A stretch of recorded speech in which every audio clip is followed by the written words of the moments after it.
Olá, pessoal, estamos aqui em mais uma live da ABET, Associação Brasileira de Esclerose Tuberosa.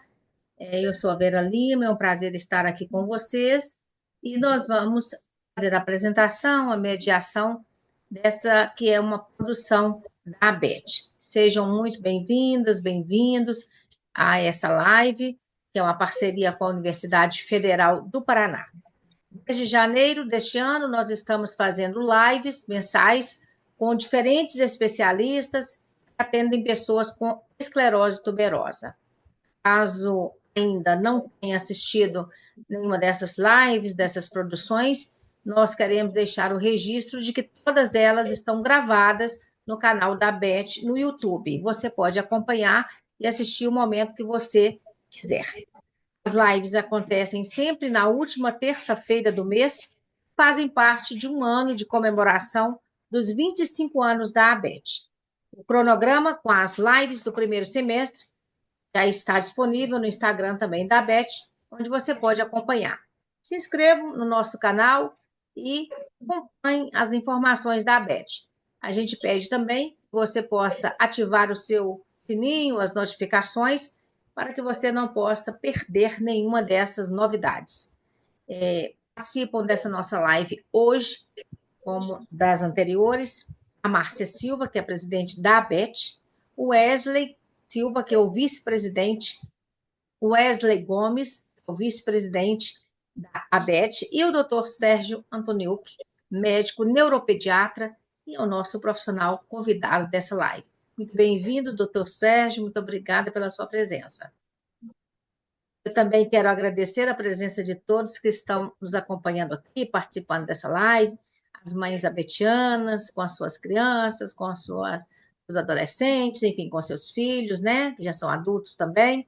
A gente agradece e queremos dizer que vocês que nos motivam, né, assim como a Flavinha, a estar fazendo esse trabalho, né, tão necessário, útil, tá? Destacamos que essa live, por motivos éticos, e na questão de não transmitir dados, né? E, porventura, o doutor Sérgio tem a competência, a autorização para fazer internamente, mas não temos né, como deixar essa live gravada e distribuída nas redes sociais por uma questão aí, né, de pedido dele, de reserva dessas informações somente para esse grupo mais interno. Mas o doutor Sérgio vai disponibilizar, né, a aula que ele vai dar para a gente, para aqueles que tiverem a necessidade, né, e o interesse de conhecer mais aprofundadamente as informações. Também vamos trazer parte dessa live naquilo que ele naturalmente poderá deixar registrado. Depois da live, o doutor Sérgio também vai ficar aí, né, à disposição para nos responder algumas questões. Nós vamos pedir à Márcia Silva que faça, então, né, esse momento das boas-vindas e que fale um pouquinho para a gente esses 25 anos da ABET. Está com você a palavra, viu, Márcia? Muito obrigada aí pela Obrigada, presença de todos. eu que agradeço. Primeiramente, eu quero agradecer ao Dr. Sérgio, né, e toda a equipe que vem apoiando os nossos 25 anos, né, que estamos comemorando essa data tão significativa para a associação. E falar um pouco com as mães da importância dessas lives para poder estar passando a elas o conhecimento da esclerose tuberosa, que está também da parte do autismo, que o doutor Sérgio está hoje colocando para as famílias. E quero também dizer às mães que todas essas informações que a gente tem feito é de muita relevância e muito importante para que elas possam estar tendo esse conhecimento, esse esclarecimento, para até com os médicos que estejam acompanhando aí os seus filhos em outros estados, né? Em Curitiba a gente tem um mutirão, a gente tem várias famílias aí sendo assistidas pelo doutor Sérgio e toda a sua equipe, e isso para a gente, na associação, é inédito, né? Nós chegarmos aonde chegamos com essa equipe de médicos profissionais e equipes multidisciplinares que vêm tratando dos nossos pacientes, passando informações, conhecimento, acolhendo essas famílias que tanto, né, necessitam. Estão nascendo muitos bebês, viu, gente? Toda sexta-feira eu atendo algumas famílias online para que elas possam estar entrando e participando do nosso grupo, das nossas lives, do Instagram, das redes sociais. E gostaria que neste mês, que nós vamos estar em maio comemorando, né, essa data tão significativa e convidando a todos para estarem participando e podendo estar aí apoiando a associação. É como eu falo, a associação está aí para acolher as famílias e passar as informações e os médicos poderem estar atendendo aí os seus filhos. A demanda é muito grande, viu, gente? Então, a gente sabe que hoje nós temos os atendimentos online também, os médicos estão atendendo aquelas famílias que às vezes moram muito longe, estão sendo atendidas online nas consultas, pelo um preço bem acessível, por ser, né, da associação, e ter aí a forma de poder atender aquelas famílias que têm muita dificuldade no seu estado, com, às vezes, médicos especialistas. Então, é esse o trabalho que a ABET hoje está desenvolvendo em rede nacional, né? Que a gente hoje está em rede nacional e comemorando aí os 25 anos. E quero agradecer a todas as famílias, né? E também eu quero pedir às famílias que nós vamos fazer vários videozinhos curtinhos, quem quiser participar esse mês, para poder apresentar o seu filho, falar um pouquinho da história, mas tem que ser breve, viu, gente? E aí a gente vai postando com a autorização de vocês para dizer que nós temos a família Abete, né, da esclerose tuberosa, e fiquem as mães de outros estados, fiquem à vontade para poder postar e falar um pouquinho do nosso trabalho, né? O que a associação está fazendo para as famílias. É um momento muito expressivo e muito importante para a associação. Muito obrigada, Vera, obrigada, doutor Sérgio, ao meu filho, às famílias e a todos aqui que estão participando. Quanto mais a gente estiver unido, mais recursos nós vamos ter em tratamento, em conhecimento, em todos os aspectos, né, da esclerose tuberosa, como eu falo. Antes a gente não tinha nada e hoje a gente tem aí a área da comunicação, que eu sempre agradeço a Vera, que tem expandido. Nós temos vários seguidores. Se não fosse a Vera, talvez a gente não tivesse essa amplitude que nós temos tendo na área de comunicação, viu, Vera? Obrigada, Márcia. Sou muito grata a você, Fazemos tudo em equipe, porque né? Só a Vera. Tem uma equipe, tem a Márcia, né, gente, que nos ilumina aí com a sua sabedoria, né? Enfim, na verdade, a mas a gente é só gente um grãozinho. agradece. A gente é só um grãozinho de areia no oceano. Não, não, mas a gente tem que ser muito grata e estando gravado, as mães podem assistir com calma. Às Isso. vezes as mães não abrem agora, não assistem, mas depois elas me ligam falando que estão adorando, viu, Vera? Que bom, que E bom. que estão tendo muito conhecimento, coisa que antes não tinham conhecimento, né? Os médicos estão levando para todas as famílias sobre a doença e acalentando um pouco o coração de cada mãe, né? Sim, Porque quando a gente tem o conhecimento, a gente acalenta o nosso coração. É isso. tá Muito certo. obrigada a todos, viu? Boa noite. E eu vou estar aqui assistindo, viu, doutor Sérgio? Eu estou encantada, a área neurológica, a maior parte das nossas crianças são muito afetadas neurologicamente. Então, todas as mães estão aí, eu tenho certeza, com muito carinho, assistindo essa live. Muito obrigada. Obrigada, Márcia, querida, obrigada. Nós vamos passar a palavra aqui para o Wesley também, para ele dar boas-vindas, né? E dizer aí que ele espera aqui também. E na sequência a gente já passa para o doutor Sérgio. Obrigado, Vera. Só queria dar uma boa noite a todos aí, todas as mães, pais, familiares que estão assistindo a live. Agradecer muito o Dr. Sérgio e toda a equipe aí do Senep, que tem há muito tempo aí contribuído também com essa nossa caminhada, com esse nosso interesse comum de acolher essas famílias e de disseminar cada vez mais conhecimento, treinamento, não só diretamente com as famílias, mas com o corpo médico e tudo mais aí ao redor do Brasil.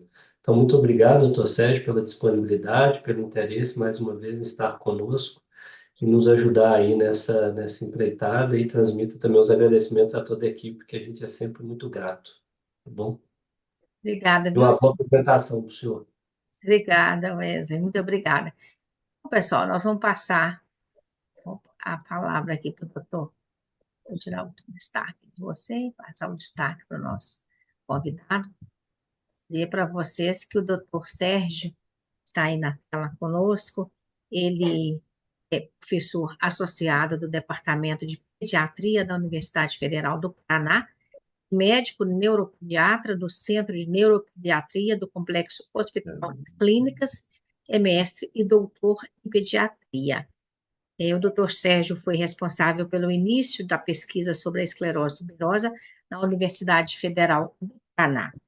E a gente, é claro, quer, em nome da Beth, te agradecer muito, doutor Sérgio, sabendo que o senhor tem aí, né, suas ocupações, seu tempo, e está aqui para nos iluminar aí com a sua sabedoria. Então, o senhor fique à vontade pelo tempo aí que o senhor precisar, e assim que a gente não puder mais gravar, o senhor já disse que a gente interrompe, tá bom? Então, boa noite, Márcia, Wesley, Vera e todas as mães que estão presentes. É um prazer estar aqui, tentar ajudar, mostrar um pouco da nossa experiência, né?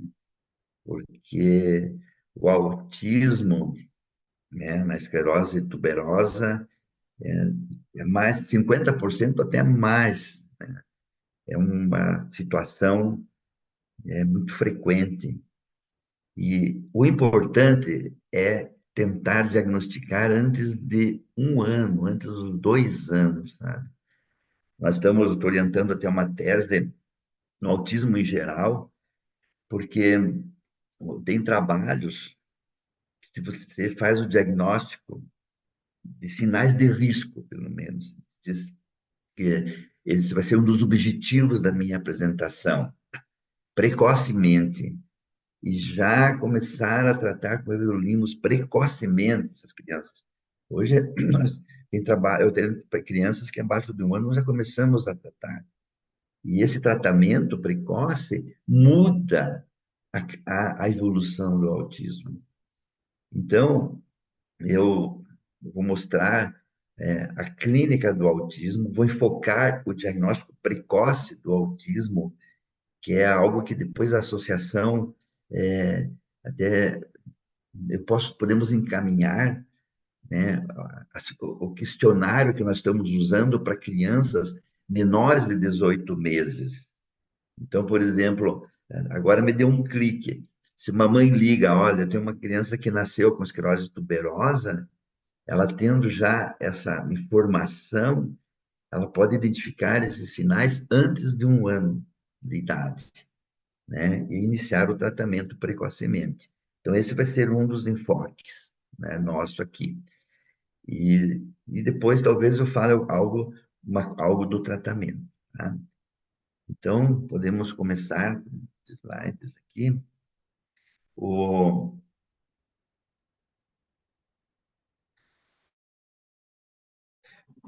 ali está meu e-mail, né? antoniuk@uol.com.br, e depois eu posso disponibilizar a aula em PDF. Eu não posso deixar ela gravada no YouTube, porque nós vamos mostrar vídeos que as mães só autorizam assim para apresentar em congresso, em grupos de pessoas interessadas no assunto. Mas eu posso encaminhar a aula em PDF sem os vídeos na evolução, né? E também, então, por exemplo, se alguém filmar os pacientes ou fotografar, guarde para vocês, né? Não evitem de colocar na por causa desses aspectos que eu falei. Nós trabalhamos lá na neuropediatria, né? Você veja que neuropediatra lida com doenças crônicas, mas eu gosto de mostrar essa foto que está o doutor Isaac, e que veja que nós trabalhamos com sofrimento, né? Sofrimento das crianças, das famílias, mas eu sempre mostro essa foto dizendo, olha, todos sorridentes. Nós temos que ser otimistas. Eu digo assim, esclerose tuberosa, quando faz o diagnóstico, a família fica muito angustiada, e se tem os sinais neurológicos, comportamentais, mais ainda. Mas sempre há um caminho de melhora. Eu sempre digo para a família, para as famílias, né? Sempre nós vemos que podemos ajudar, e muitas vezes surpreendentes. Inclusive, quando eu vou mostrar agora, vamos falar algo do autismo, o autismo, por si só, o autismo muitas vezes melhora muito, vamos dizer assim, aquela parte de comunicação, de socialização. E os problemas, que depois eu vou mostrar vídeos, são as comorbidades, né, do autismo. Às vezes o problema é a epilepsia, é o transtorno de comportamento, é a agressividade, é a depressão. E o TEA, né, por si, os sintomas do espectro autistas, eles evoluem mais favoravelmente, né? Então, como eu falei, mostrando ali embaixo, eu vou enfocar muito nas comorbidades depois na evolução, né? A, a, Falando de um aspecto geral do autismo, hoje, depois eu vou comentar a prevalência, a etiologia é complexa e muitas vezes hereditária, muito frequentemente. Muitos genes, é multigênica. A esclerose tuberosa é uma das enfermidades genéticas que tem um gene definido. A síndrome de Down é outra. E temos fatores ambientais, né? Por isso que é interessante ter conhecimento dos sinais clínicos. O diagnóstico é clínico, né? Você, por exemplo, às vezes chega um paciente novo, a minha secretária, só de ouvir a criança, o choro da criança, ela diz, ó, é um autista. Então, o tratamento, ele é complexo.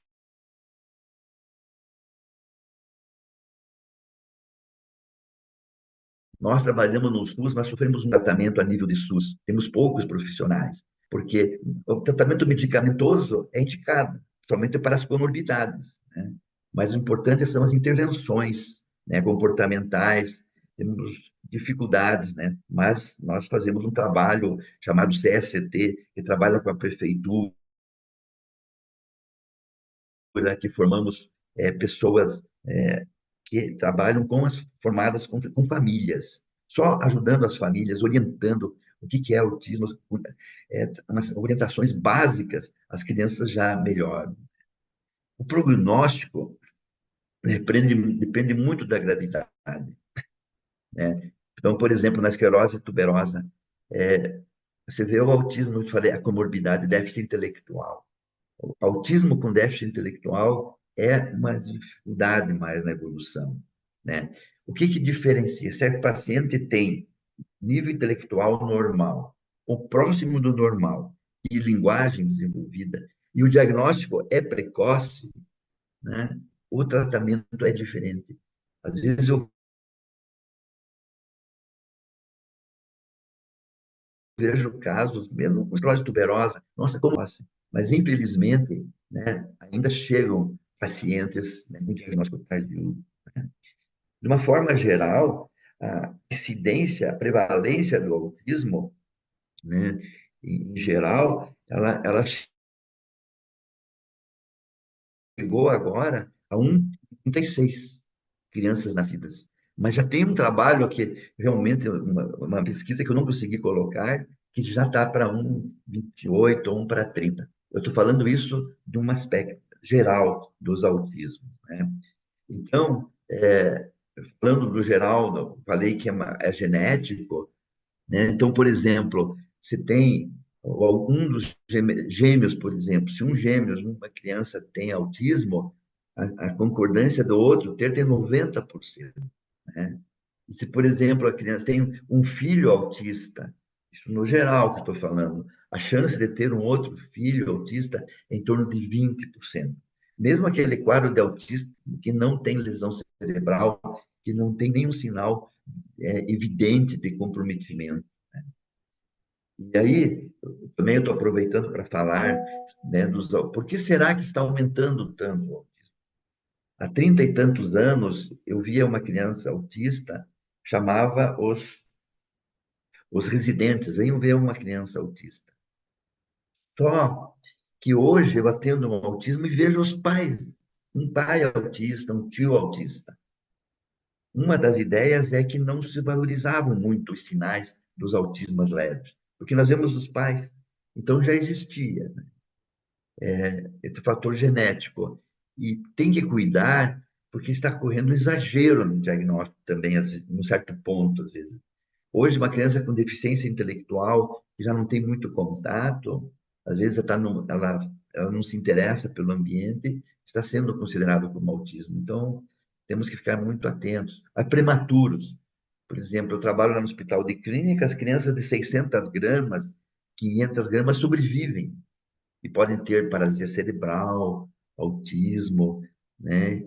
Então, esse é um dos outros pontos. Hoje, os pais idosos, né? Hoje, tanto o homem como a mulher, elas já não casam tão cedo, já. Então, por exemplo, a mulher após 37 anos, o pai, homem após 39 anos, já é um casamento de risco para crianças com problemas neurológicos, né?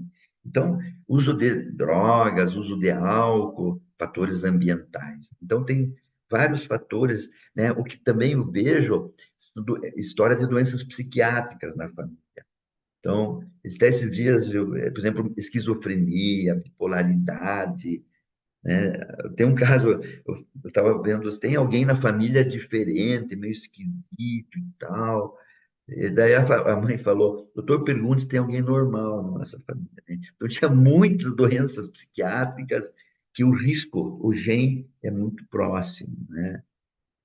Então, eu já falei desses fatores pré-natais, né? Então, existem ah, as doenças, né? Que a esclerose tuberosa entra nas doenças, porque os tumores, né? As lesões cerebrais, ela interferem em circuitos neurológicos que são responsáveis pelo autismo, né?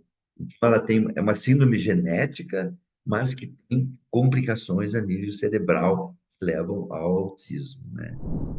Ele é inteligente, mas ele não consegue ter amigo, ele quer ter amigo, porque a linguagem é diferente.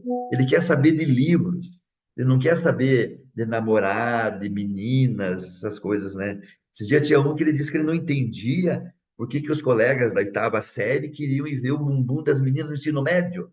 Que coisa horrível isso. Ele entrava e ficava ansioso por causa disso. Então, eles falam de futebol, ele não gosta de futebol. E tem o autismo de alta funcionalidade, que não quer saber de nada, não quer ter amigo, e ele é feliz. Ele se isola no quarto, se isola e fica lá. Nós, médicos, os pais, ficamos sofrendo, olha, não quer sair, não quer ir em festa, não quer ir na casa de ninguém, né? Então, você vê que esses casos, eles entram, às vezes, em depressão e até pensamento, ideias suicidas, porque são muito excluídos, eles sofrem muito, né? Então, esses sintomas que eu falei da socialização, da comunicação, esses hiperfocos, esses movimentos repetitivos, eles estão presentes. né, Hoje diz, antes falavam de antes dos 4 anos. Estão presentes no período máximo de desenvolvimento, que, na verdade, o período máximo de desenvolvimento, que é as podas neuronal, é até os 4 anos. Aos 4 anos, a mielina do cérebro é quase já igual ao do adulto, né? Então, lembrem, autismo é precoce, antes, no período de desenvolvimento, pelo menos até os 4 anos, né? Eu brinco, né? Uma vez teve um paciente que a mulher falou que o marido ficou autista depois dos 40 anos. 20 anos de casado. Eu pensei, deve ser outro motivo, só para a gente rir um pouquinho. né? Então, se o marido começar a falar que é autista depois dos 40, 20 anos de casado, não dá, né? E então, eles causam prejuízo de várias áreas, tá? Então, só para dizer, então, pode ter comprometimento intelectual, né? Que tem que lembrar isso. É difícil, às vezes, de diagnosticar, né?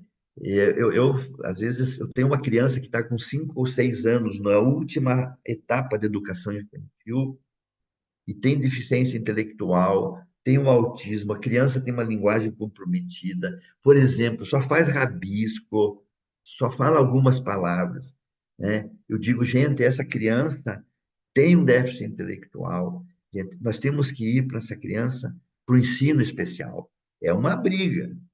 Profissionais, não, olha, o médico já falou com 5, 6 anos, porque incluir, gente, uma criança, né, às vezes muito grave, isso é uma coisa que não vamos discutir, mas às vezes a criança, ela é averbal, e agressiva, ela sofre no ensino regular. Não vou entrar em detalhes disso, é só para falar a minha opinião, podem ter opiniões contrárias, eu sempre falo o que que eu vejo melhor. Podemos até discutir nisso, né? Eu só quis citar o aspecto da, da deficiência intelectual, né? Aí, vocês viram como é que é um autismo. Elas, com tratamentos comportamentais, com medicação, às vezes, né, para comorbidades, ela evolui muito bem do autismo. Mas os nossos problemas são esses. Eu falei da depressão. A depressão é um autismo que tem um certo nível de inteligência, pode ter um QI de 80, um QI médio inferior, mas pelo sofrimento, a depressão e ansiedade. Então, tem que ver. Essas crianças, às vezes, com 10 anos, você tem que, né, tratar a depressão. Antidepressivo pode usar em 7, 8, 9 anos. Tem que fazer uma terapia nessa área, tá? Desculpe, talvez eu vou falar muito de remédio, vão pensar que eu dou muito remédio, mas criança sofre. TOD, opositor desafiante, né? A criança, às vezes, em casa, na escola, às vezes, estou dizendo assim, poxa, gente, essa criança tem que ser tratada, porque ela, naqueles quadros de explosão de regulação emocional, desregulação, há um sofrimento da criança, né? Inclusive transtornos de conduta, nós vamos comentar. TDAH, autismo tem TDAH, tem hiperatividade. O problema é que o uso de atenta, concerta, Ritalina é 40% de resultados. Depois eu talvez fale um pouco do tratamento, né? Eu vou ver até onde eu vou falar, aí uma hora no máximo. Então, tem que lembrar que existem o TOD, a conduta obsessivo-compulsivo, eles têm aquela obsessão, gente, é como se fosse uma ansiedade tremenda. Eles só falam naquilo, naquilo. E esses quadros aqui, eles têm um fundamento químico, bioquímico, sabe, junto. Eu vou chegar lá. Outro ponto, eu estou orientando uma tese para a Cleomara, porque eu fui estudar, então, o autismo ele tem disgrafia, ele tem dificuldade na escrita, mas ele pode ter dislexia e tem TDAH junto. Gente, essa dificuldade específica dele ler lento, termina de ler, não entende muito, escreve sucinto porque entendeu pouco. Essa identificação tem que ser precoce.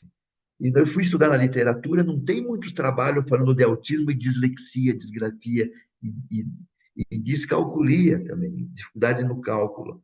Então, nós estamos fazendo um trabalho com autismo que tem um QI acima de 70 e vemos que essa dificuldade de aprendizagem, que é um transtorno específico junto, não é valorizado. Eu falei do déficit intelectual, crises epiléticas em até 30% dos casos, né? Eu vou comentar em seguida. Distúrbios do sono, né? Criança, né, que não consegue dormir. Criança, às vezes, eu vejo criança, 1 ano de idade, tem doenças crônicas, quase tuberose, tem autismo, acorda 10 vezes por noite. Gente, a mãe está assim. Até eu digo, mãe, a senhora está precisando de remédio também, né? Entende? Me criticam.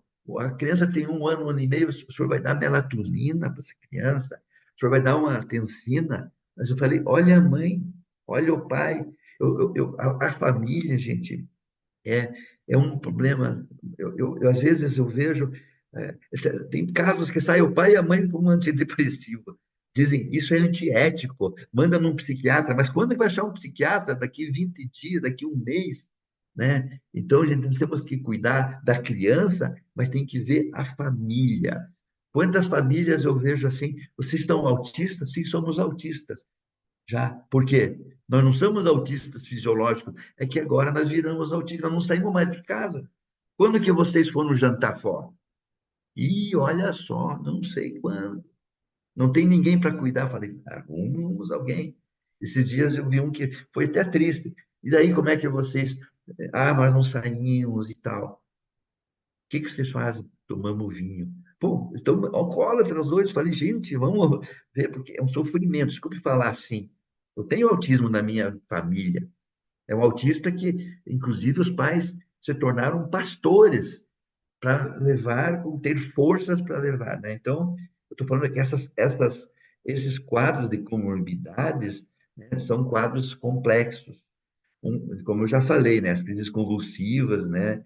Eu já falei. E você veja, TDAH 40%, ansiedade 50%, no pré-escolar você vê fobias, no escolar tem ansiedade também, 30% é TDAH, né? Ansiedade, e no adolescente, ansiedade, fobia social, depressão, e mesmo autistas mais graves. Tem que ver. Um autista que pode ter, mesmo autista, vamos dizer assim, moderado, que tem linguagem comprometida, tem depressão. Ela está no primeiro ano, foi para o primeiro ano, não consegue escrever os números, as letras, né? Os números, não consegue somar a soma. Isso são dificuldades na matemática. Não entende noção de quantidade, confunde números parecidos, né? Não, o que que é soma, o que que é? Então, isso se chama descalculia. Existem dificuldades também nessa parte da matemática. Eu tenho alguns casos que tenta com um processo para segurar na educação infantil. Ou no primeiro ano, a escola tem que fazer um currículo alternativo, um currículo de inclusão, há 12 meses e de 12 a 18, porque depois dos 18 tem o MCHAT, né? Nós vamos estudar muitas crianças para sair um questionário bem curto para identificar esses sinais antes das crianças, né? Esse é um dos objetivos. Essas duas crianças, eu não trouxe aqui por causa do tempo, elas evoluíram bem, né? Bem. Eu tenho crianças assim, como essas duas que eu mostrei, de 4 meses, 8 meses, que não evoluíram bem.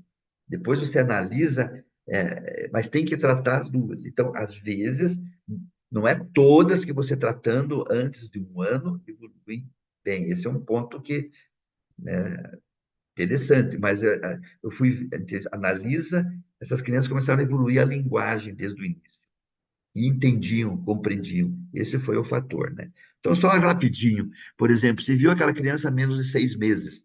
Ela não olhava para a mãe, não sorria, ela não tinha o angu, o gugu. Isso é importante. A linguagem, né? Não respondia quando a mãe chamava o afeto. Depois dos 6 meses, a criança começa a ter essa relação. Né? Não brinca de esconde-esconde, né?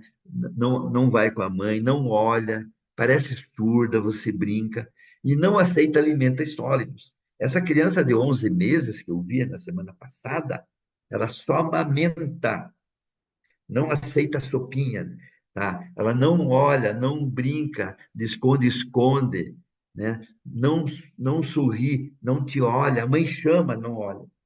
E eu já tive 2 casos que tive que passar sonda nasogástrica. Essa criança eu fiquei preocupado porque ela já está desnutrindo, né? Ela só aceita o leite materno. Depois de um ano, vocês viram aquela mãe que chegou com um ano, a criança não dava tchau, não batia palma, não olhava, né? Não, a palavra era só jargões, não, não aceitava carinho, né? E você vê que ia no posto de saúde, né? Todos os anos que ela chegou para nós. Mas não tem hiperfoco, não tem hiperfoco. Às vezes não tem sensorial, não tem a estereotipia, não tem esses outros sinais. É um quadro, vamos dizer, até o brinco, grau meio de autismo, não. É uma criança, essa criança não entra no autismo. Ela é um diagnóstico diferencial. Não tem todos aqueles critérios que nós mostramos. Tá? Só eu vou comentar rapidamente exames. Ressonância, tomografia, ressonância com anestesia, excepcionalmente eu faço. Se a criança tem atraso motor, que pode ocorrer até 30%, tem uma cabeça grande, nós fazemos exames de imagem. Avaliação auditiva tem que fazer. Eletroencefalograma, você tem suspeita. Fazer um autista dormir no eletro não é fácil. Você tem que fazer o vídeo eletro, né? De 12 horas, né? Testes genéticos, só vou fazer rápido. É importante para alguns diagnósticos, para ver o prognóstico, mas é muito mais importante para uma mãe que tem um filho e para ter um segundo, que tem 20% de risco. Se o teste genético for normal, esse risco cai. Todos os testes normais, cariótipo, síndrome frágil, CGHV, que vocês já viram falar, exoma e o genoma, que custa 12 mil, todos eles normais, ainda há um risco de 5%. Né? O tratamento, né, então, visa a melhora da comunicação, dos problemas comportamentais. Eu sou uma pessoa aqui, você sabe, tem o BE, tem o ABA, tem o Denver, tem a integração sensorial, tem o prompt na linguagem, na fala. Eu sou um crítico de excesso de terapias. Né? Só vou comentar um paciente que acorda às 6 horas, às 7h30 vai na terapia, às 11h30 tem que ir correndo almoçar, come às vezes no carro, à 1h30 tem escola, e depois da escola tem atividades físicas. Gente, tadinho, Fábio. Ele não pode reclamar. Gente, esse paciente não voltou. Falei, gente, vamos tirar isso da cabeça. Vamos, e é um caso ainda grave. Falei, vamos limitar, vamos deixar essa criança viver um pouco. Entende? Tem casos que precisa 10 horas de psicologia, até mais um pouco, mas tem que ter uma coerência, né? Entende? Eu só queria fazer isso. Hipotenção precoce, né? Eu não vou entrar em detalhes. O tratamento se sabe que Tiabra, Furtame não é objetivo, né?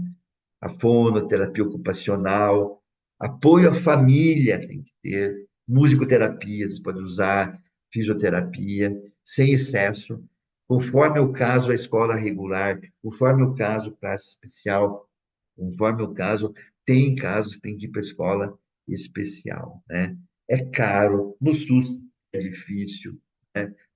Tem uma indústria de terapias, tem pessoas, tem clínica que eu conheço que tinha 14, 20 salas, era 14, hoje tem 40 salas no mesmo espaço, tem salas que não tem janela, tem que ver tudo isso com detalhes, a gente tem que ver o que importa que o profissional arregace as mangas, esse é o ponto. Às vezes você vai numa clínica de convênio mesmo, tem profissionais bons, mas de repente aquele profissional muda, né? Não é objetivo. E o remédio, para terminarmos, né? Não estou defendendo medicação, mas conforme muita obsessão, tem medicamento que pode ajudar. O déficit de atenção e hiperatividade tem medicamentos, né? Você pode usar o Atenta, pode usar a Ritalina. Funciona melhor naqueles casos de melhor cognitivo, né? Ansiedade e depressão, às vezes a criança sofre tanto, mesmo criança com deficiência intelectual, ele sente que é excluído, né?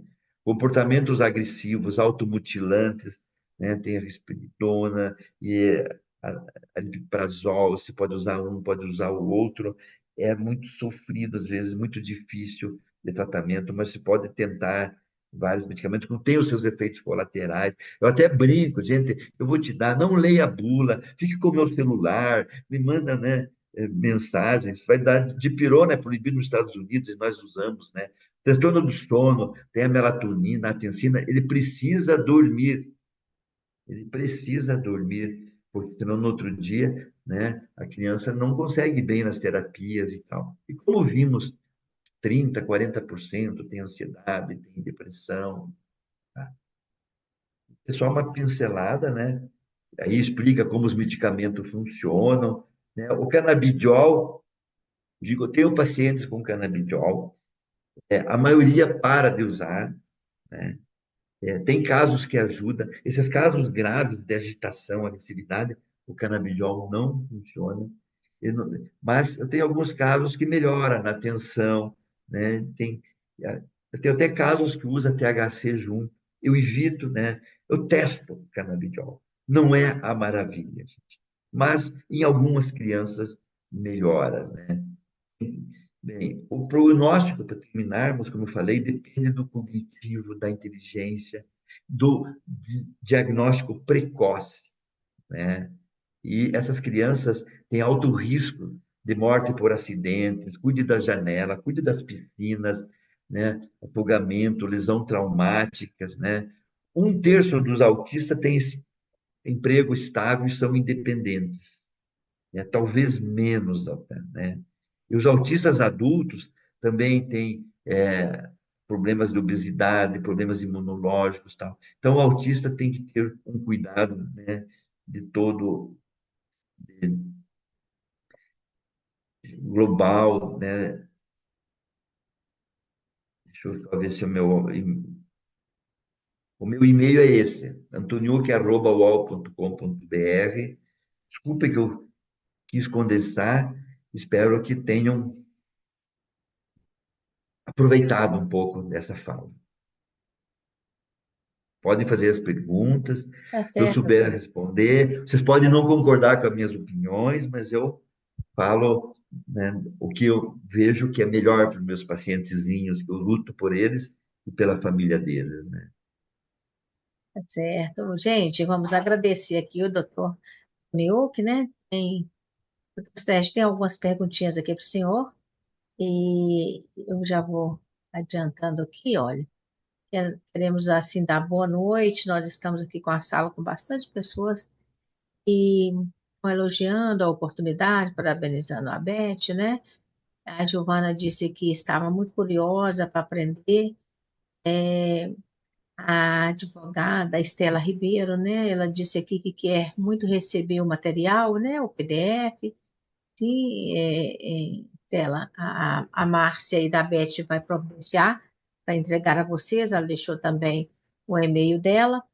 A Giovana, doutor Salviati, ela diz o seguinte: meu filho é autista, estamos investigando a esclerose tuberosa nele. Ela diz que é de São Carlos e, enfim, eu acho que ela quis dar essa informação, mas se o senhor quiser comentar, tá? Para a Giovana, a Cirlene, ela diz que é de Apucarana, no Paraná, e pergunta como faço para conseguir atendimento pelo SUS para meu filho. Atualmente levo ele no GRAAC. A Mônica Pimentel diz assim: meu filho tem 25 anos e tem esclerose tuberosa. Ele tem algumas crises de agressividade que nos preocupam bastante. Chuta as coisas e não conseguimos contê-lo. Ele toma o SOS, mas mesmo assim demora a ficar bem e se faz de vítima da situação. Tu quer que pare aqui, para o senhor já comentar? Talvez fica muito. Vamos ver. O SUS, né? Vamos falar primeiro do SUS. Aqui, nós conseguimos atender da de Curitiba e né, da região metropolitana, tá? E, e até, por exemplo, eles vão no posto de saúde e ficam lá, na fila, né? Esse é um dos problemas que Esses dias a gente sofre lá no Senep. É, por 2 anos na fila. Imagina, tá? Por exemplo, agora, uma instituição aí me encaminhou, falou de uma criança de 1 ano e 3 meses. Puxa, 1 ano e 3 meses. Falei, nós temos que lutar. Então, para chegar lá, nós tivemos que fazer desculpe a palavra, um caminho totalmente fora do formal, porque essa criança de 1 ano e 3 meses tem que vir, nós temos que fazer o diagnóstico, temos que tratar, né? Então, uma forma da esclerose tuberosa, né, de chegar é os mutirões, né? Tem meu e-mail, nós vamos fazer de fora de Curitiba, estou falando. Então, por exemplo, nós vamos fazer um mutirão, né? O Wesley sabe disso, nós temos o mutirão, nós temos uma forma desse paciente vir na mutirão, ela tem que me mandar o nome, endereço para eu deixar anotado lá, né? E que daí, nesse dia, é visto pelo dermatologista, cardiologista, neurologista, né?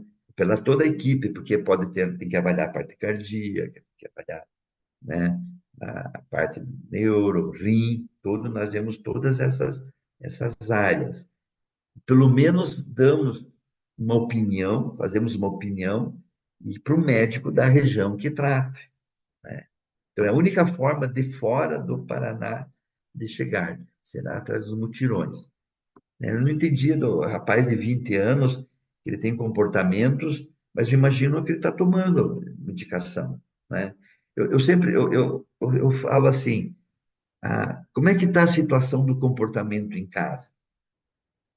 Está suportável. Você veja como é que chega ao ponto, né?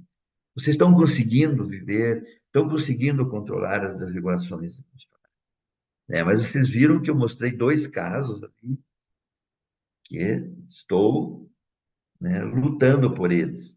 Então, nós tentamos, às vezes, medicamentos, né?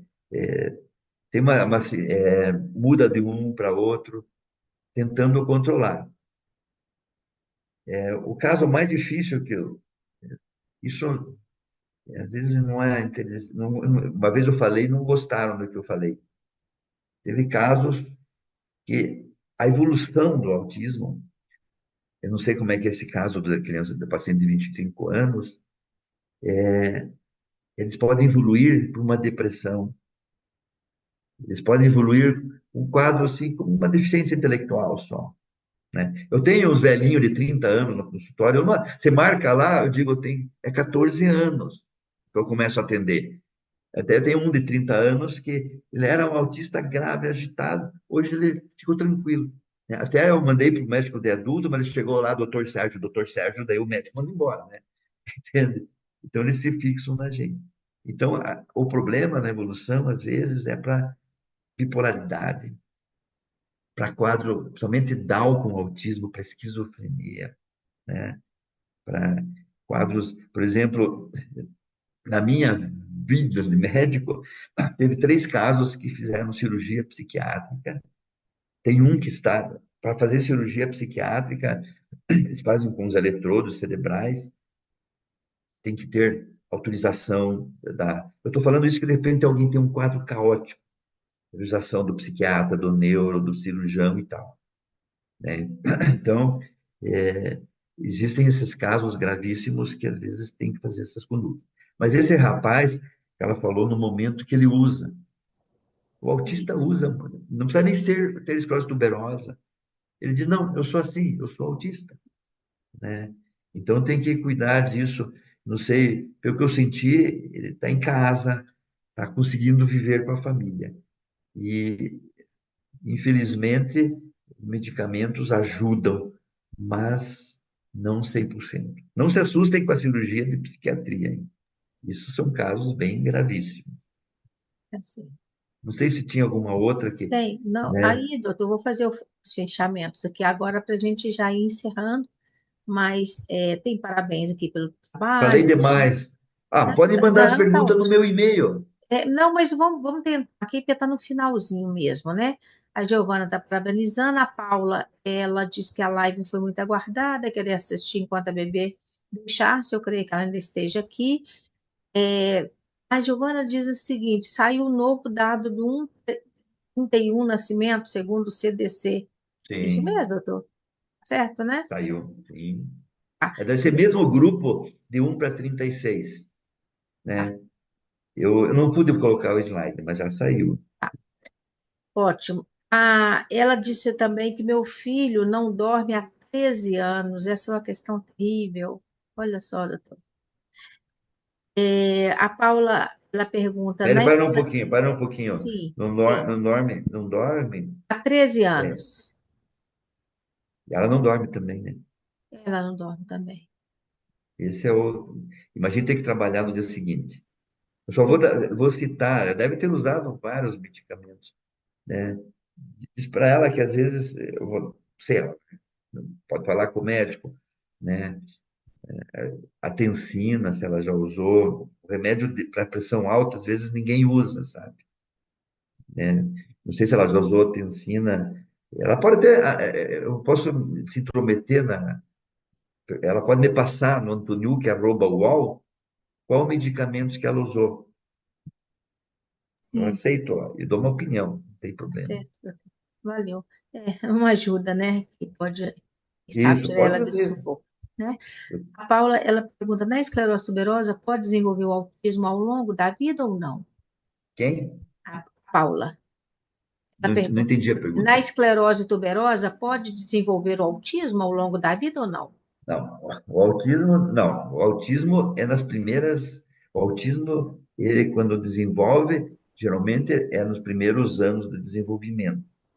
O que acontece é que às vezes é um autismo sutil, que você vai diagnosticar lá com 14 anos, 16 anos.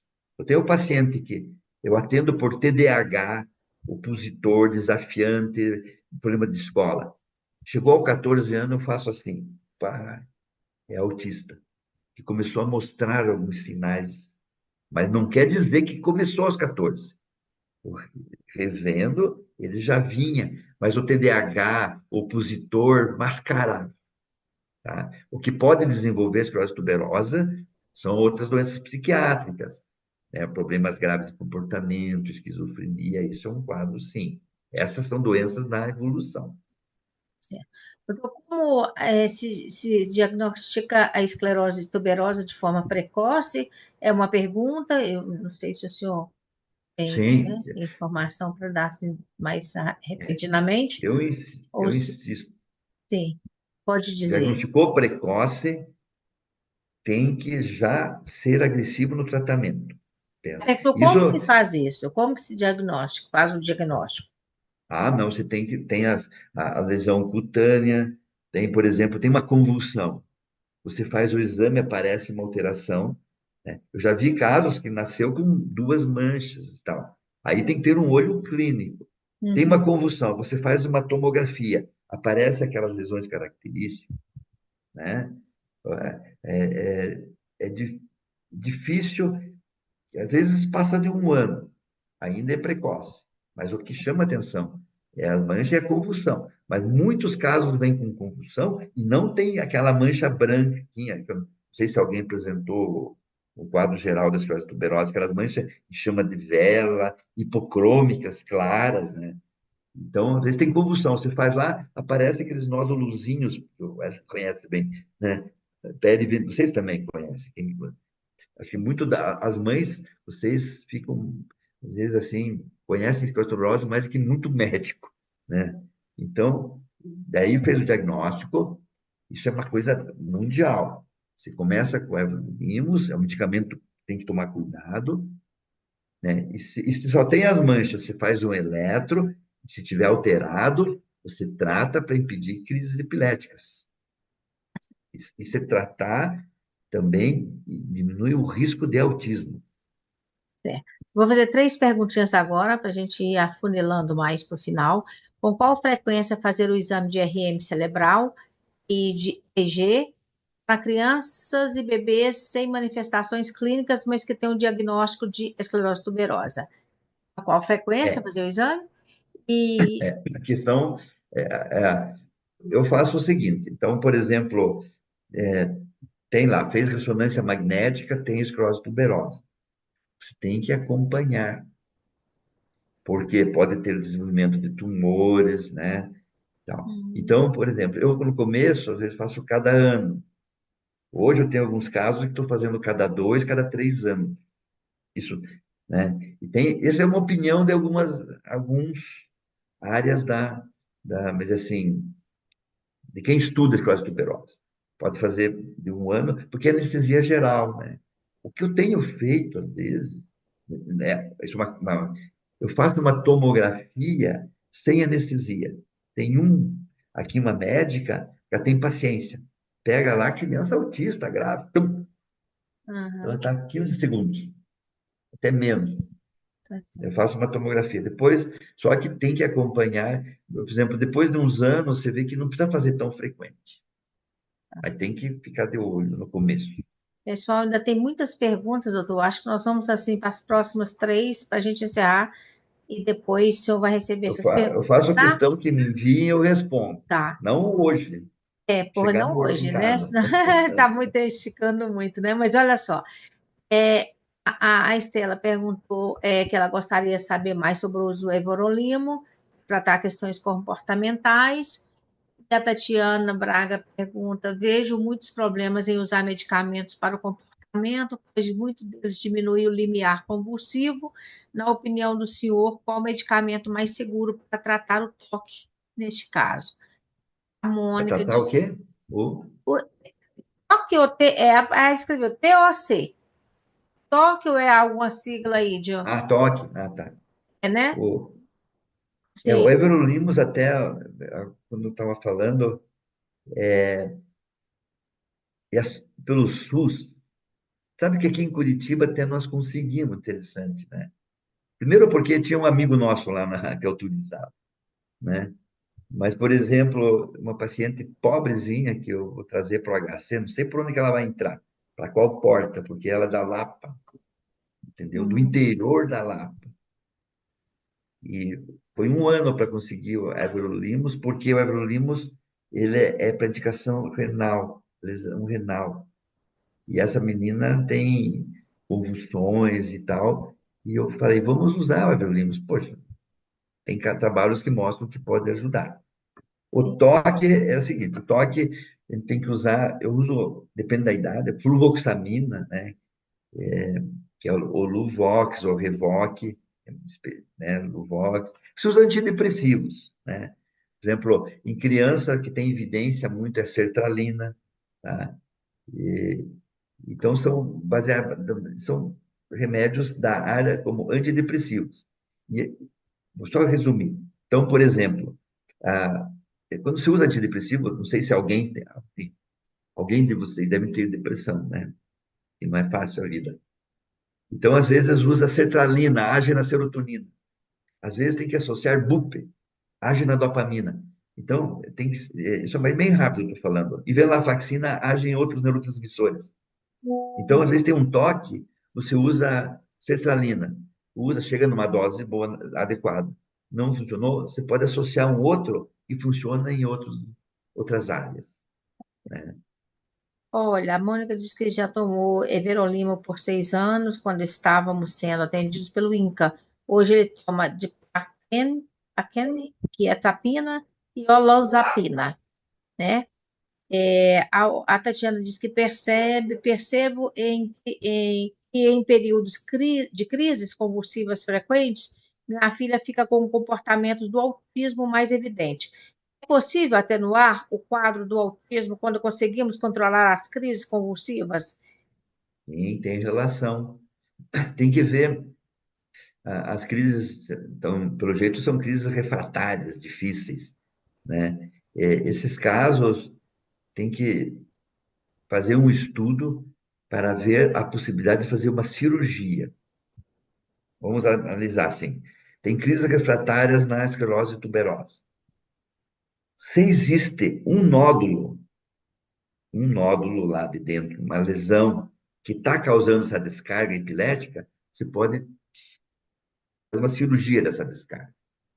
Sim. O problema é se a descarga são de várias áreas. Não dá para tirar o cérebro de várias áreas. Daí você tem que fazer algumas outras cirurgias, você estimula um nervo vago. Então, esses casos refratários, você já usou medicamentos e todos, e por que que ela fica tipo autismo com as convulsões? As convulsões são tão intensas e muitas vezes ela tem convulsões pequenas nesses intervalos, e deixa a pessoa meio fora, como se fosse um autismo. Eu aconselho que vá num serviço de epilepsias, né, centros de epilepsias refratárias, por exemplo, aqui em Curitiba, se tem convênio, vai no INC, vai em outros hospitais, no Rocha das Graças, se não, o SUS vai no Hospital de Clínicas, Ribeirão Preto tem centro, São Paulo.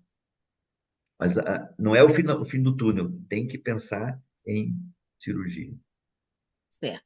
A Paula diz que minha filha teve rabdomiomas ainda na gestação, o que já levantou a suspeita de esclerose tuberosa. Foi diagnosticado através do ecocardiograma fetal. Está dando uma informação, né? E, para finalizar, alguém aqui escreveu aqui para a gente, mas não tem o nome, só diz o seguinte: parabéns por repassar tantos conhecimentos, doutor. Sou psicomotrista e tenho um paciente com esclerose tuberosa. E daí? Que maravilha! Peraí, que alguém, é a Célia que escreveu. Ela disse assim: que maravilha essas suas palavras, gratidão por sua vida. E aí, com as palavras, então, da Célia, a gente encerra Não, deixa eu falar do agradecendo. rabdomioma. O Sim. rabdomioma Hum, desaparece, não preocupa, entendeu?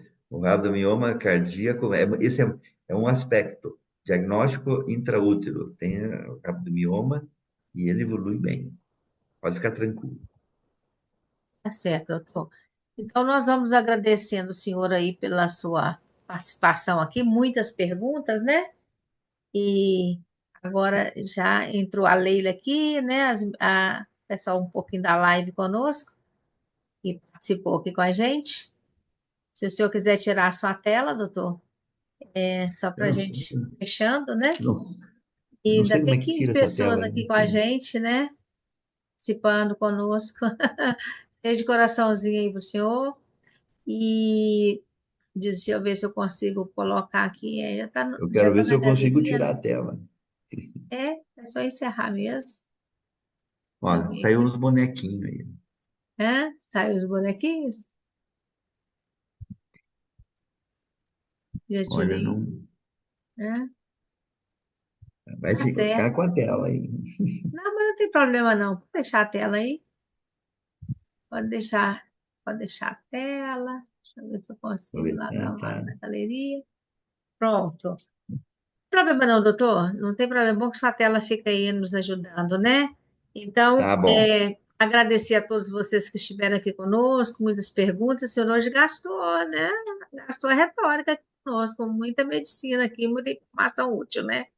Então, dizer que a próxima live será com a médica psiquiatra, a doutora Mariana Schwint. Ela é da Universidade Federal do Paraná. Ela vai falar sobre manifestações psiquiátricas no complexo de esclerose tuberosa. O que observar e como abordar. Então, nós esperamos vocês. Lembrando mais uma vez que essas lives estão no canal no YouTube da Beth, que você pode correr a elas, né? O tempo que você precisar vai ficar aí por um certo, né, período, uns 2 anos, né? Depois disso tem muitas atualizações, então a Beth vai ter esse cuidado de manter esse material por aí. Vamos agradecer ao doutor Sérgio, Márcia e Wesley, para a gente encerrar, agradecendo as meninas aí também, né? As mamães, as participações. Vamos sim, Além. todo mundo que esteve aí até agora, a gente queria agradecer muito, acho que foi muito interessante. Doutor Sérgio, uma vez mais, muitíssimo obrigado, foi extremamente interessante, né? A gente conseguiu gravar aí umas partes, a maior parte da palestra, e eu tenho certeza que vai ser muito útil aí para as famílias e para os médicos também que eventualmente forem assistir tudo. Isso engrandece demais aí esse trabalho que a gente busca de conscientização sobre a doença e sobre os aspectos clínicos. Então, queria agradecer a todo mundo, as mães também. Queria te agradecer, Vera, mais uma vez, por essa moderação excelente. Estamos aqui E à muito obrigado disposição, pelo querido. apoio, tá bom? Obrigada. Bom, Márcia, vamos agradecer nossa querida Flávia, não é isso? Flavinha, aquele beijo para você, querida, né? Flavinha aí sempre nos dando essa luz, nos fazendo trabalhar para que todas as mamães aí possam ter informações úteis. Queremos agradecer também a doutora Laís, né? Nos deu muito apoio, né, Márcia? Sim, Ela ela sempre está aí, está sempre aí, doutora Laís, brilhantemente, né, faz nos parte da equipe. apoiando. É, né? É. A Laís está nos orientando nos roteiros, nos contatos, né? Muito obrigada, doutora Laís. Aí, ela mandou um abraço para a gente também, doutora Laís Cardoso, dessa equipe maravilhosa aí de, né, médicos, estudiosos, pesquisadores lá da nossa Universidade Federal do Paraná. Doutor Sérgio, aquele abraço para o senhor, muita gratidão. E nós vamos encerrando aqui. E ficamos à disposição, tá? A Beth está aí comemorando seus É, 25 anos, mas sempre dizendo para o senhor que só tem aqui, olha, só tem portas abertas, tapete estendido, né, é. Márcio? Parabéns, continue com a luta, né? De tantas mães, sempre tem uma luz para a gente, né? E Sim, vocês aí também nessa luta, contem conosco, né? Nós vamos continuar com os mutirões, vamos continuar com os congressos, né? Tá. tá certo. Muito Tá bom, obrigado meninos. aí Vocês pela têm gostado, atenção. né, Leila? Quem está no iPhone aí é a Célia? É, né? Muito obrigada, viu? Um abraço, boa noite. À noite. Boa noite, Obrigada. tchau, Boa tchau. noite, boa noite. Tchau. Muito Pedindo obrigada. licença para encerrar.